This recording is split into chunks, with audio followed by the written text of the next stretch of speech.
طلعا بنات الملوك سفرة وياهن بنت الملك.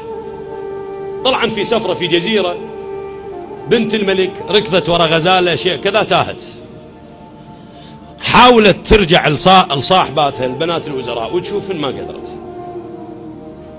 ظلت تمشي شافت لها كوخ من بعيد، اجت هاي البنية كيفت من شافت الكوخ قالت اكيد راح القى عائلة انا ابقى عندهم. دخلت الى الكوخ، دقت الباب، طلع لها ولد شاب جميل صغير، دنيا الغروب. قالها شنو تريدين؟ قالت له دنيا الليل واكو سباع واكو اجلكم الله كلاب وشيء وذئب وانا اخاف من الذئب. وش قال؟ فوتي تفضلي. ادخلها الى الكوخ، سد عليها الباب، بنت ملك هو ما يدري بها بنت ملك، جميله البنت جدا. تفضلي، بارد الجو، دفاها، طاها طعام، طاها مي، استريحي، يلا شنو تريدين؟ قالت له والله انا ما اريد شيء، بس انا اخاف اطلع، اريد ان اروح عن الاهلي. قال لها خلص اذا باتي يمي الليله، هذا السرير الك، نامي على السرير وانا راح انام على الارض. البنت تقول عشت ذيك الليله ارجف خايفه، لان الولد ما ادري ايش بيه، كاهن متصوف ما اعرف، يجر له كتاب يقوم يقرا.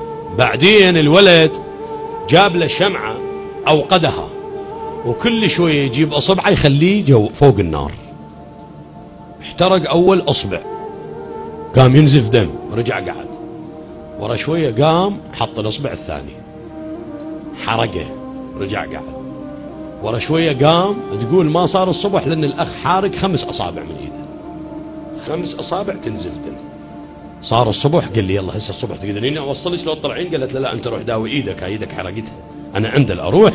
راحت لابوها فقصت عليه القصه للملك، ما هي الا سويعات، واذا بالملك رام ان يرى ذلك الشاب، راد يشوفه، اجين بالشاب. دخل عليه وحده الملك، شاف ايديه مضمدات، ساله الملك، سال الشاب قال له ايش بيه ايديك؟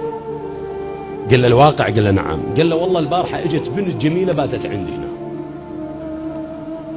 وانا اول ما نزلت عندي ونامت على سريري بدا الشيطان يراودني، يوسوس براسي اني اخون الامانه، وهي صارت امانه برقبتي، اخون الامانه. جبت الشمعه وصرت اادب نفسي، احرق اصابعي بنار الدنيا حتى لا اتلظى بنار الاخره، هم ازني اجل الله السامع، هم اكون خائن للامانه، وهي حرقت اصابعي ال10. الملك التفت الى هذا الشاب، قال له نبينا يقول من رضيتم خلقه ثم، هسه ما ادري احنا امه محمد بعدنا ندور الاخلاق والدين لو بطلنا. فهذا التفت قال له ليش حرقت اصابعك؟ الملك قال له حرقت اصابعي لانه الشيطان هو يحركني على بنتك، وانا قمت اذكر نفسي بنار الدنيا قبل نار الاخره.